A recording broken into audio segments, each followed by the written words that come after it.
হুগলির শ্রীরামপুরের বাসিন্দা, পেশায় কল মিস্ত্রি প্রবীর কর্মকার, বয়স 56।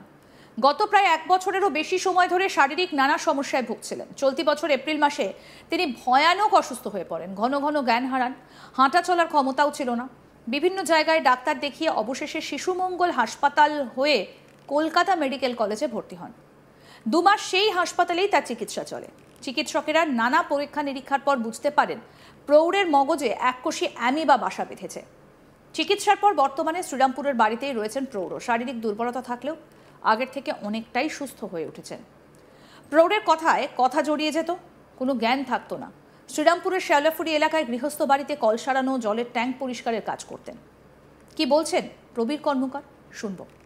থেকে এলো আমি কিছু তো বলতে পারছি না, কারণ হচ্ছে আমি তো লাস্ট গত বছর অবধি এতে সেই জানুয়ারি মাসের দিকে 2-3 তারিখ অবধি কাজ করেছি।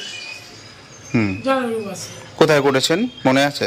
এইখানে কাছাকাছি কাজ করি, আমার ঠিক খেয়াল হচ্ছে না, কাছাকাছি কাজটা করি। আচ্ছা, করার পর হঠাৎ করে একটা দিন দেখলাম এই আমার এই শরীরটা কিরকম লাগলো, ওই একটা গলার কথাগুলো বন্ধ, মানে এর মতো কোনো সাউন্ড নেই। আমি আমাদের লোকালে এখানে ENT স্পেশালিস্টকে দিয়ে দেখালাম। দেখাবার পর উনি বললেন যে পরপর দেখালো, সব জিপ টিপ টেনে দিয়ে ওই ইয়েতে বললো যে পরপর 2-1 বার দেখলো, একটু ওষুধপত্র দিল, বললো এখানে হবে না, তুমি মেডিকেলে চলে যাও। মেডিকেলে গেলে ওখানে মোটামুটি ইয়ে হবে। আমি মেডিকেলে যাওয়ার আগে, তার আগে গিয়ে শিশুমঙ্গলে আমি গিয়ে দেখাতে গেলাম। ওখানে ওরা ভর্তি করে দিল। কিছুদিন ভর্তি থাকার পর তারপর আবার সব ওই করলো, আল্ট্রাসোনোগ্রাফি করতে বললো যে তোমার এই গল ব্লাডারে স্টোন আছে, ওটাকেও অপারেশন করতে হবে বলে আবার 1-2 মাস পর আবার ওটাকে অপারেশন করে দিল। করার পর বাড়ি চলে এসেছিলাম, ভালোই ছিল, হ্যাঁ, খাচ্ছি যাচ্ছি সবই হচ্ছে। হঠাৎ করে একটু রাস্তায়ও বেরোচ্ছিল, হ্যাঁ, তারপরে হঠাৎ করে অজ্ঞান হয়ে যাচ্ছিল মাঝে, হ্যাঁ, অজ্ঞান হয়ে যাচ্ছিলাম। আমাদের এখানে শ্রমজীবী হসপিটাল আছে, হসপিটালে 2-1 বার ভর্তি হলো। ওরা লাস্ট বার আমাদের ওরা বললো যে আমাদের এখানে হবে না, আপনি মেডিকেলে আমরা লিখে দিচ্ছি, আপনি অ্যাডমিশন করে দিন বলে আমাকে পাঠিয়ে দিন। আমি ওই অ্যাম্বুলেন্সে করে মেডিকেল কলেজে। কতদিন ভর্তি ছিলেন ওখানে? ওখানে বলো না কতদিন বলুন? হ্যাঁ, 2 মাস। আচ্ছা, এবার আপনাদের শোনাবো প্রৌঢ়ের স্ত্রী পম্পা কর্মকার কি বলছেন। তিনি বলছেন, আমরা প্রথমে কিছু বুঝতে পারিনি। হাসপাতালে ভর্তি করার পর চিকিৎসকরাই বললেন কোনো কারণে ওনার মস্তিষ্কে অ্যামিবা আক্রমণ করেছে, আর সেই কারণেই শারীরিক এই অসুস্থতা দেখা দিয়েছে। একদমই বিছানা থেকে উঠতে পারছিলেন না, সেই অবস্থা থেকে এখন অনেকটা ভালো আছেন, সবার সঙ্গে কথা বলছেন, হাঁটাচলা করছেন। টাইম কলের জল না খেতে বলছেন চিকিৎসকেরা। শুনুন কি বলছেন তিনি। এই ভাইরাসের কথা তো জানতে পারলাম আমরা যখন ওনাকে মেডিকেলে অ্যাডমিট করি, তখনই ডাক্তারবাবু বললেন। কি বললেন? বললেন যে এরকম একটা কোনো কারণে জল থেকেই যে এসে সেটা ঠিক বলতে পারবো না, কোনো কারণে ওনার একটা অ্যামিবা শরীরে গেছে, গিয়ে সেটা ব্রেনে অ্যাটাক করেছে, আর সেই কারণে ওনার এই সমস্যাটা হচ্ছিল। কি সমস্যা হতো? ওই সমস্যা হতো মানে সেন্সলেস মতন হয়ে যেতেন মাঝে মাঝে, তারপরে বিছানায় শুয়ে আছে, অসারে টয়লেট হয়ে যাচ্ছে, মানে কোনো সেন্সই ছিল না, ব্রেন একদমই কাজ করছিল না, সবার মুখের দিকে তাকিয়ে থাকতো, কিছু বলতে পারতো না। এখন কেমন আছেন উনি? এখন তো অনেক ভালো আছে, হাঁটাচলাও করতে পারছেন, মানে একদমই বিছানা থেকে উঠতে পারছিলেন না, সে এখন হাঁটাচলা করছে, কথা বলছে সবার সঙ্গে, কানে শোনার প্রবলেম হচ্ছিল, চোখে দেখার প্রবলেম হচ্ছিল, সেগুলো এখন মোটামুটি ঠিক আছে। ডাক্তার কি বলছে?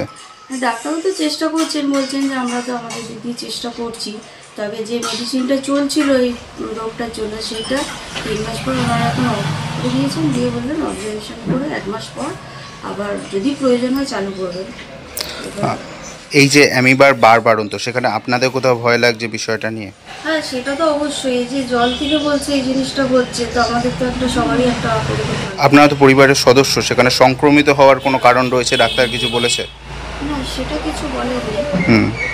কিছু বলেনি। কিছু সতর্কবার্তা দিয়েছে ডাক্তার যে যেগুলো মেনে চলা উচিত বা কিছু এরকম? মেনে চলা বলতে তো ওনাকে বলেছিলেন মানে বরফ জল কলের জল টাইম কলের জল যাতে না খাওয়াতে। আচ্ছা, উনি কি বাইরে কোথাও কাজে গেছিলেন? না বাইরে কোথাও যাননি। কি কাজ করতেন উনি? মানে প্লাম্বার পাইপে জলের কাজ করে। ডাক্তার কি বলছে সেখান থেকেই হতে পারে? হ্যাঁ বললেন ওখান থেকেই হতে পারে।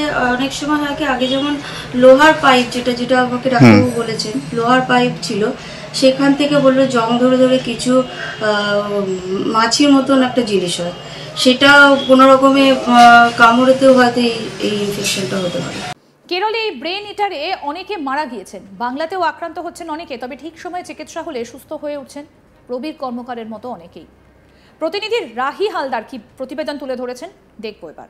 এক এককোষী প্রাণী অ্যামিবা, তার আক্রমণে একাধিক প্রাণঘাতী ঘটনা ঘটেছে গোটা দেশ জুড়ে। কেরলে অ্যামিবার আক্রমণের প্রভাবে ইতিমধ্যে মারা গিয়েছেন বেশ কয়েকজন।